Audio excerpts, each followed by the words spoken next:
One of the great stories that Florida has to tell when it comes to civil rights is the story of American Beach. And Craig, you have found us our guest today. Marcia Dean Peltz is an author. Her book, An American Beach for African Americans, you can find it on Amazon. And before we're joined by Marcia, tell us how you came across her work. She wrote the definitive book on American Beach. She kind of grew up there. Her parents would take her there on vacations.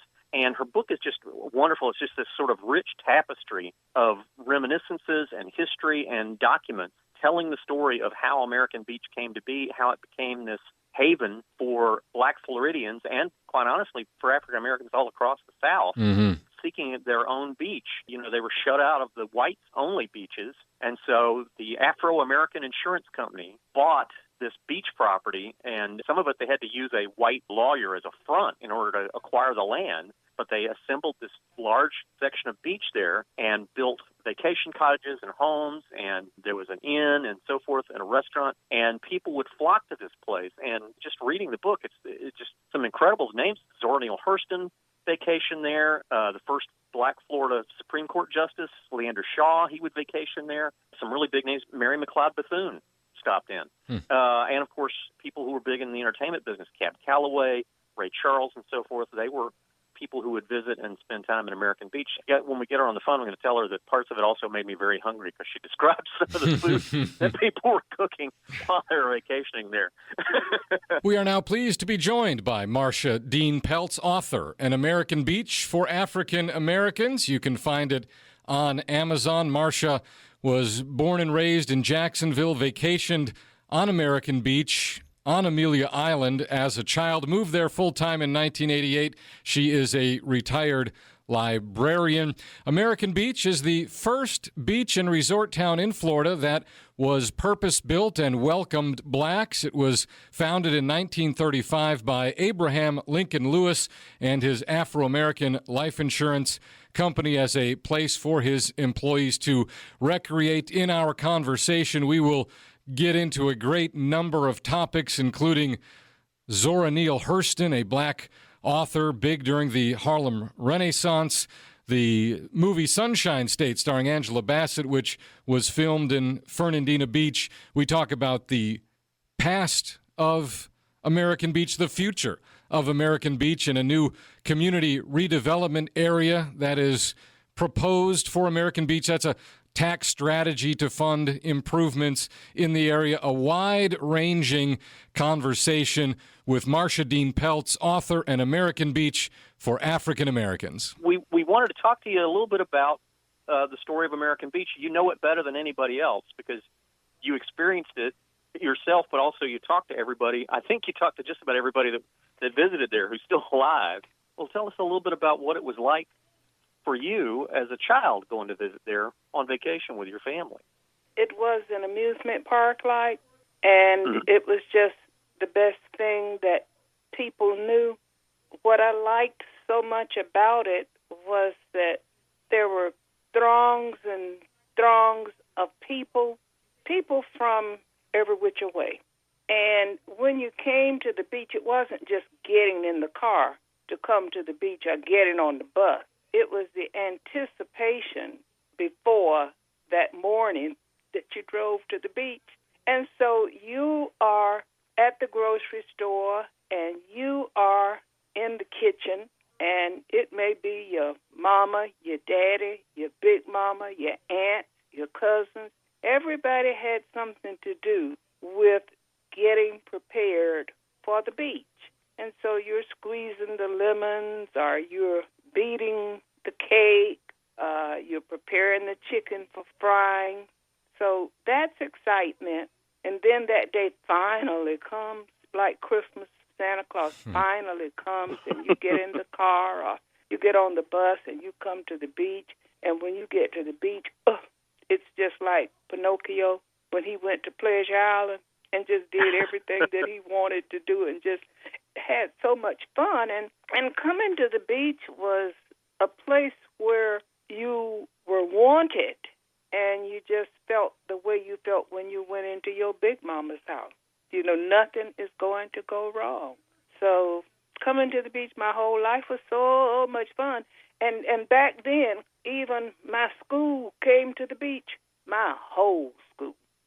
Wow. We'd get on the bus, and it was at the end of the year. We would come in May, and you had to pay student council dues, I think maybe 10 cents or 5 cents a week or something like that. But like I would procrastinate and never could pay my little 5 cents every week or every month.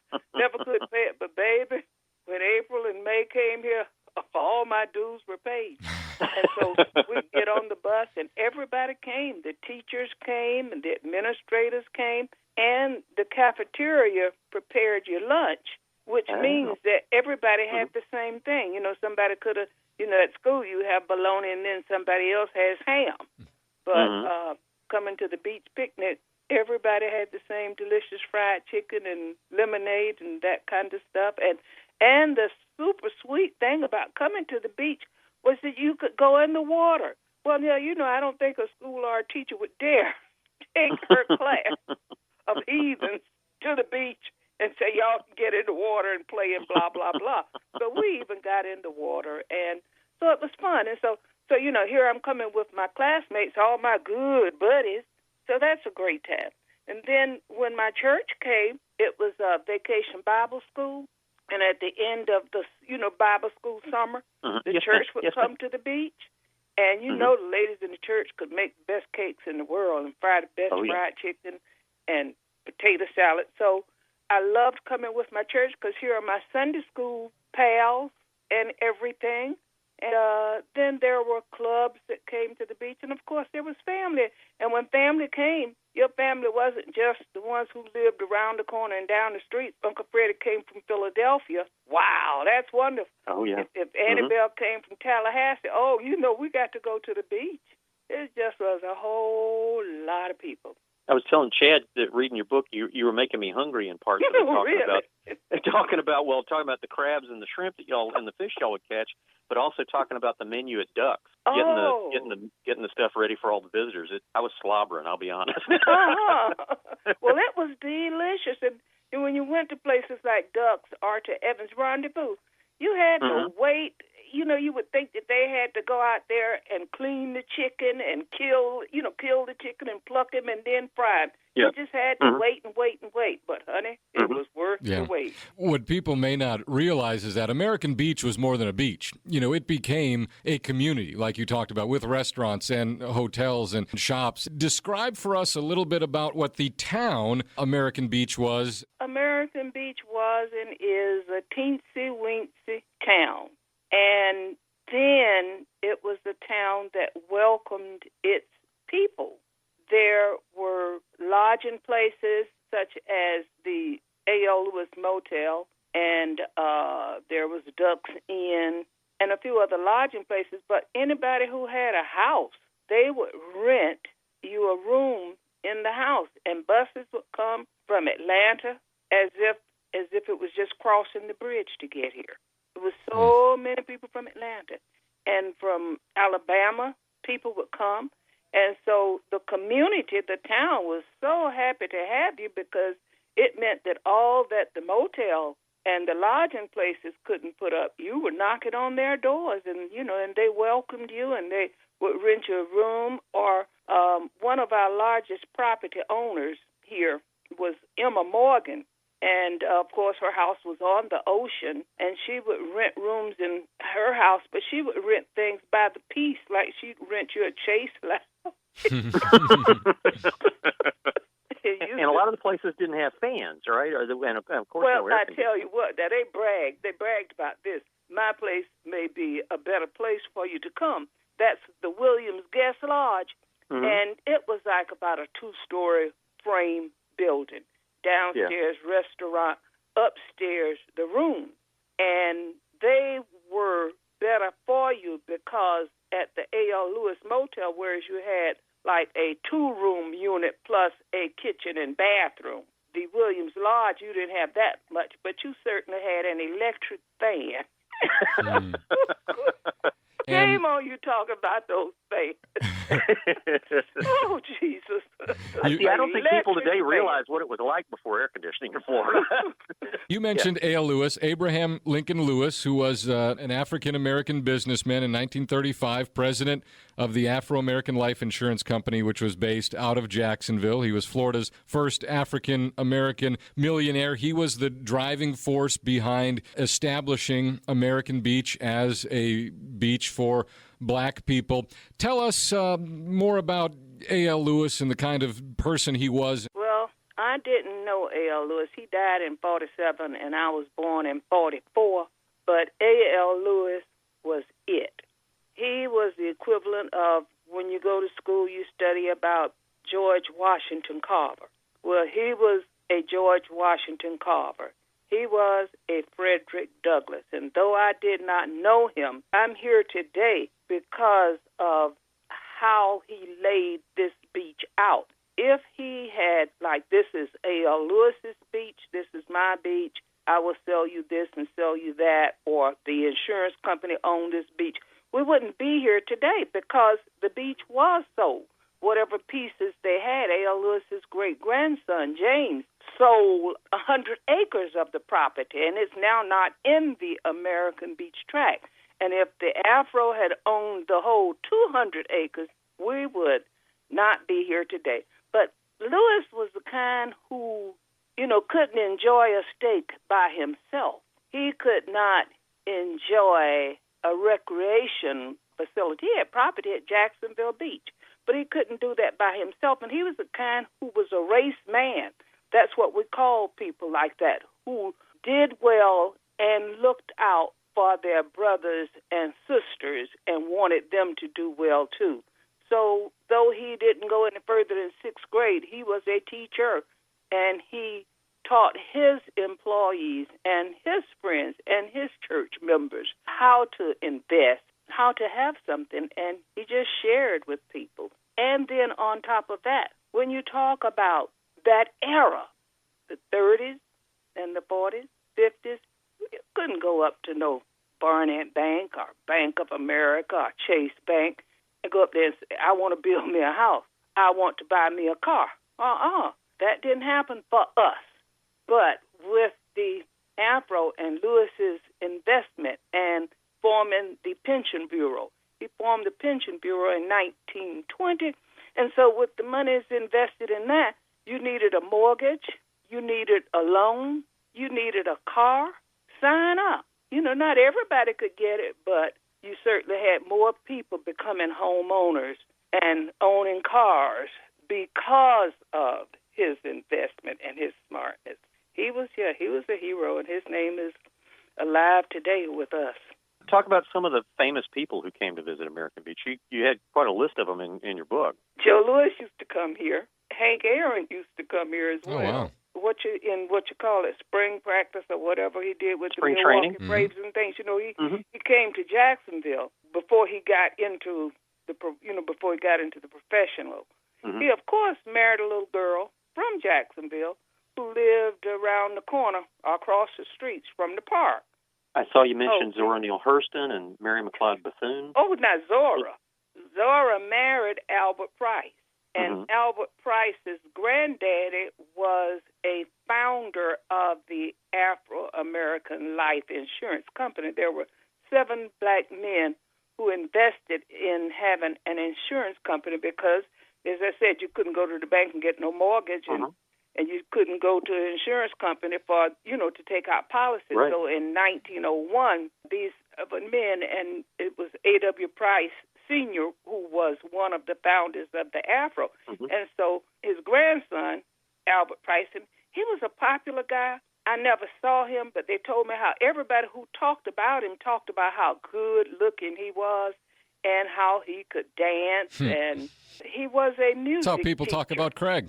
But he was much younger than Zora, too, wasn't he? Just 25 years.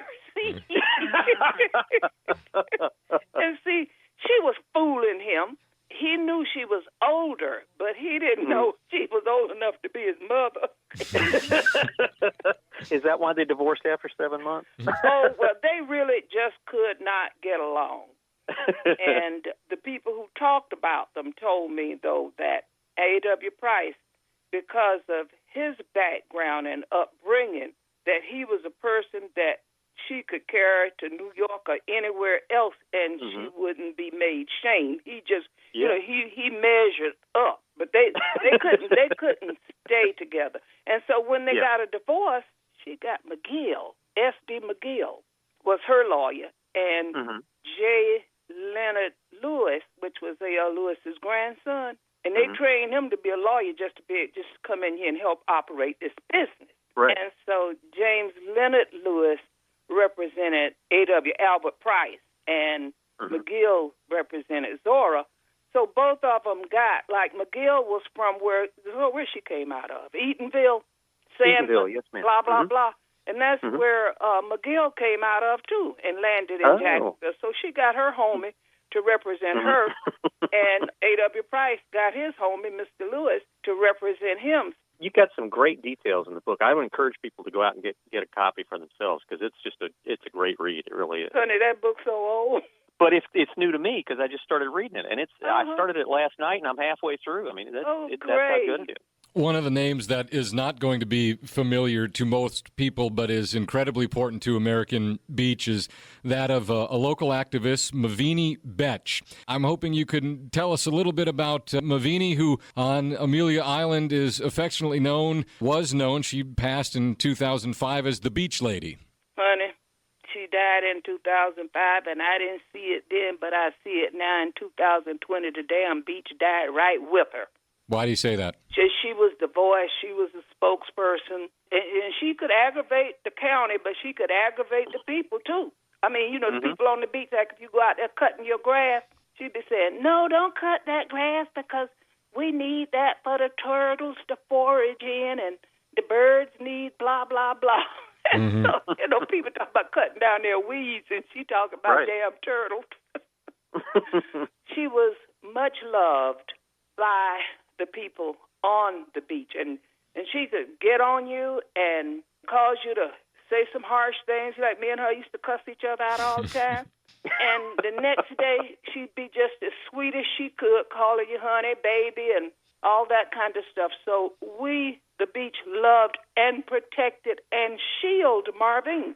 Now, she was A.L. Lewis's great-granddaughter, and they had all the money and all of the property that you could keep up with. But for some reason, Marvin just struck out. And by the time she had turned 40, here she comes up privileged in chauffeured cars, traveling the globe, and that kind of stuff. We don't even know how to get to New York. She had a small family, a brother and a sister. By the time Marvin was 40, and she was different, but by the time she turned 40, she was the oldest person in the family. And, and so that's still young. When she got to be 40, she was the oldest one. Couldn't nobody in the family rein her in or tell her anything. So she was like that Patty Hearst girl. Didn't need no material stuff. Sold the Cadillac, sold this, sold that, sold the house, and went to nature. One thing I didn't like, she would always, this is the first, and this is the oldest, and this is the biggest. And every time, it was nothing that she knew about or had that wasn't the most. She sounded like Trump, Nothing she had, you could be superior to anything. She would say, the Afro is the first insurance company in the state of Florida, black or white. No, that ain't quite right. But if you say it long enough, somebody will believe it. But the Afro was the first black insurance company in the state of Florida. Yeah. Florida had insurance long before 1901. Oh, yeah. Yeah, definitely. And the other thing she would say is, my great-grandfather is Florida's first black millionaire. Well, he certainly was a millionaire, and I know he had more property than anybody other than Zephaniah Kingsley. But anyhow, I don't know who the first one was, but I know who was one before he was one, and that was Joseph H. Blodgett. He was the man who built the Blodgett homes, a housing project. And he was the man who built Sugar Hill, which Sugar Hill was the equivalent of a rich resort. It was a black development. Joseph H. Blodgett built the first house, which was his. And then he built the second house, which was A.L. Lewis's house. And he built several other homes in the neighborhood. It was called Springfield Heights, but it was so opulent and so beautiful till, people just called it Sugar Hill. And that was in the Jacksonville area, right? Yeah. Mm-hmm. And the people had 2-story houses, 3-story houses, attics where they would entertain and have parties or go out on the roof and observe the fireworks coming from New Year's and the 4th of July downtown. Mm-hmm. And they had, behind the homes, they would have garage apartments, which were for parking their cars and places for their chauffeurs and maids to live in, so that you, too, lived on premises. You didn't have to come to work. You were already here. So Sugar Hill was a beautiful, wealthy, professional community. Nassau County, Fernandina Beach was no less segregationist, less racist than any other place in the state. How did it come to be that the sheriff, the mayor, the folks who were in charge in Nassau County, Fernandina Beach, allowed for American Beach to spring up, grow, prosper, and develop, and not attempt to squash it down? It's being squashed down today. But I guess then you had a separate culture and no one looked over into this or gave a flip about this. But now the squash is on. And the things I see, they don't look good to me. And the county is helping us. But they're killing me. How are they killing you? In January, I think it was, I read the paper, and it said, Nassau County has received a $900,000 grant for American Beach to replace the wells and the septic tanks because we're not into a municipality. Now, we need that. And there are places all over the island, all nearby, that have this sewer system and have, municipal water. So here they're going to get a $900,000 grant to replace our wells and sewer system. And so, my question to me is, that's fine, well, and good. I need to replace my well and my sewer system, even though they're all working. But I would love to have a municipal. But my question is, how am I going to get myself hooked up to the system? What is it going to cost me? So that's my fear. Like, county, you coming up here and you helping me? Shoot. And then we have this Bernie Park, 6-acre park down there. And the other day, I say less than 30 days ago, the county goes down there and they put up some lights and so haul it. Now, in 1991, we have the park here. And now you throwing some lights in it. Well, let me tell you something. Those lights ain't for me, and they ain't for American Beach. And when we have, car shows or tennis matches or anything, even the RNC that's coming to Jacksonville, then the county decides, we need it for people can park here. So they are getting us away from our beach, but building it for them. And I go down to Bernie Park. It's a 6-acre park, got 200 parking spaces. And I go down there, but it would not be a place where I would stop and say, oh, Marcia, come on here. This is a good spot. Why? Because it's all white faces. Mm-hmm. And what it's saying is, Marcia, you wouldn't have a comfort zone here. You go find where you belong. So I'm going back 50 years to a segregated time.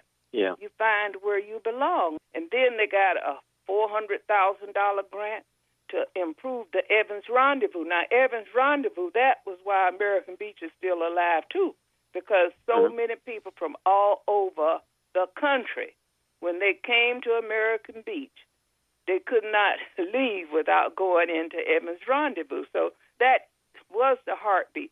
She has been silent for over 20 years now, but the county owns it, and they even applied for a liquor license in November. Now, what they're doing with it, I don't know. They're just too involved with helping American Beach, and I think they're helping us out. What they're doing is they're sanitizing the beach because to the south it's the Omni. Yeah, the Omni plantation. Plantation. To the south, and you know they're really going to be doing a whole lot of cleaning up between 9 August the 24th too. Mm-hmm. But Amelia Island to the south and to the north is the Ritz Carlton. So what I'm seeing, I'm saying, I see why you don't want me here, because it's when the people who are here enjoying these resorts, when they walk out, they don't want to see ink spots. Then I'm an ink spot. I live on Amelia Island as well. I've lived in Fernandina Beach for the past 8 years, and I was fortunate enough to finally make it to American Beach about a month ago. I think it is the most beautiful stretch of beach on Amelia Island. The dune system on American Beach is the largest dune system on the Atlantic coast of Florida. Huge, enormous dunes like you don't really see anywhere else in Florida because most of them have been bulldozed over for restaurants and hotels and that sort of thing. And American Beach today is, candidly, it's a weird mix, Marcia. You've got the new modern 3-4-story multi-million-dollar homes. You've got bungalows that are boarded up and haven't been lived in for years. It is a historic district, but I'll be honest, when I went for the first time, I didn't really know what to expect, and I was caught off guard by how in flux, I guess, American Beach seems to be. Obviously, you can see that development is encroaching, and development is turning American Beach into every other part of Amelia Island along the water, which is very high dollar, almost Boca Raton-like. Yet there are these holdouts that clearly harken back to a period more familiar to your childhood. You know, we're talking 50, 60, 70 years ago. What is the future for American Beach? Well, I want to say something before I forget it. You talked about that dune. That's Marvine's dune. That's the beach lady's dune. And as I said, she was a busybody, and she took care of all kinds of business. And the dunes was a place where people like to run up and play, have a good time. Now, even Marvine would take bottles up there and bust them, right? That was fun. But at any rate, that was her dune. And when she got sick of seeing people running up on those dunes, she would make posters and say, "Danger, snakes." Now,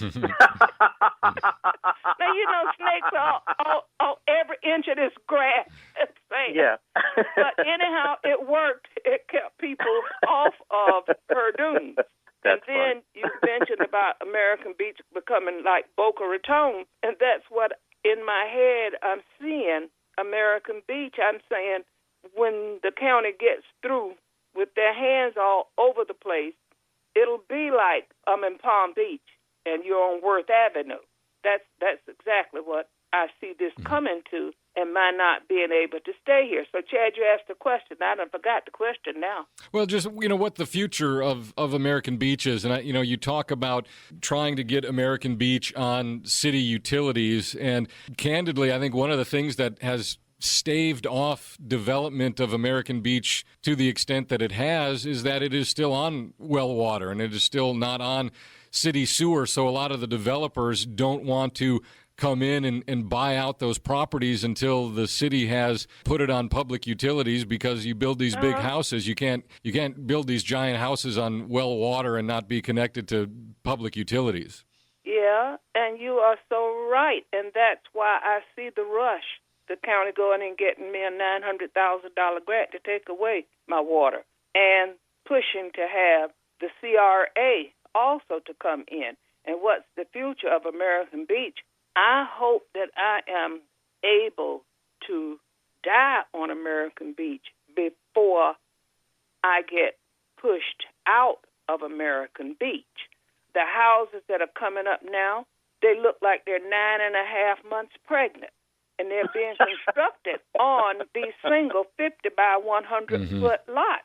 So when I see that and see that the county has allowed that, I feel that CRA and that water and all that other stuff are being here, and I won't be able to pay for it. So my face is not in this picture. And the face that is in the picture is who can ever afford to come down here and pay $500,000 for a lot and $2 million for a house. That's going to squeeze me into not being able to keep up with insurance, not being able to keep up with taxes.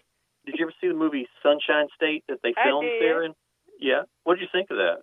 I think the reason I'm asking is, I only ask because it sort of concerns what we've been talking about. It talks about whether to hang on to the town that's the stand-in for American Beach in that movie, Lincoln Beach, or to sell it out to developers. And there's a lot of discussion among Angela Bassett and some of the other people in the movie about that. Yeah, well, it's gone. Mm-hmm. As I say to people, you think something will last forever, including yourself, but the lights are out on American Beach as I knew it. They're just out. Is it the loss of community that's the biggest loss there, do you think? Yeah. Yes, it is. We have lost the front porch neighborhood connection that we had. Have a great day, Marcia. Well, you know what? Thank you. And I just had so many fond memories thinking of the times long ago. And yet I have painful memories of what's in my future.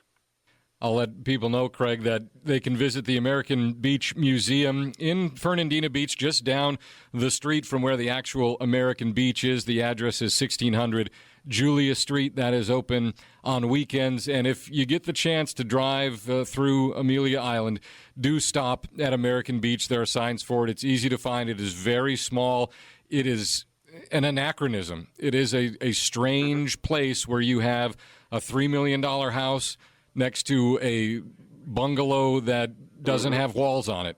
And you sense the tearing of the fabric of that community that Marcia was talking about. And it's one of these rare opportunities anymore where you really do get a glimpse into history. And, American Beach was, as she talked about, a tourist destination for African Americans from thousands of miles around. But then, of course, once the Civil Rights Act and integration came to be, you no longer had to drive from Atlanta or Alabama or Miami or anywhere else to go to American Beach. If you're an African American and you want to go to a beach, there were so many more. You just went to the beach. Yeah, you just went to the beach, exactly. And that really, not that it spelled the end of American Beach, but that era of American Beach as a Disneyland tourist destination went away. Yeah. And that's the thing is, you had this horrible thing of segregation that forced the creation of American Beach, and they made a good thing out of it. They found a silver lining in that horrible dark cloud of the segregated South, and it paid them benefits in community, but overall, legally and morally, the reason it existed was because of something white people had done that they should not have done, that went against everything in the Declaration of Independence and the Constitution. And so on the one hand, we can mourn the loss of community and the loss of history of American Beach. On the other hand, the fact that there wasn't a need for it anymore is a good thing. African Americans in Florida can go to any beach they want to now.